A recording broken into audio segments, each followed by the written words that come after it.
Hey everyone, welcome back. If you're using DocuSign for your e-signatures, you might be wondering how to keep track of your envelope limits, especially with the 2025 updates making things even more streamlined.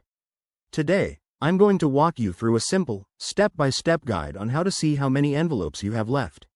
This is super useful for businesses or individuals managing multiple documents, so let's dive right in.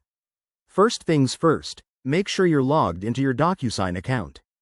Head over to the DocuSign website or open the app on your device. Once you're in, you'll land on the dashboard. That's your home base for all activities.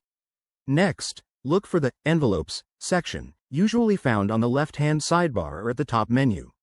Click on that, and you'll see a breakdown of your sent, in progress, and completed envelopes. Now, to check your remaining envelopes, navigate to the Account or Usage tab. This is where the 2025 updates shine, as DocuSign has made it easier with a dedicated Envelope Quota widget. In this section, you'll find a clear display showing your total envelope allowance for the month or year, depending on your plan, and how many you've used so far. For example, if your plan includes 500 envelopes per month, it'll show something like 350 used, 150 remaining.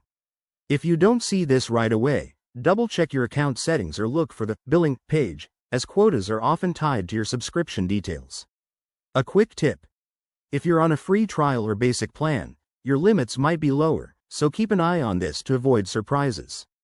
Also, remember that unused envelopes might roll over in some plans. Check your DocuSign settings for specifics. There you have it. By following these steps, you'll always know exactly where you stand with your envelopes. If you found this helpful, give it a thumbs up, subscribe for more tech tips, and drop a comment below if you have any questions.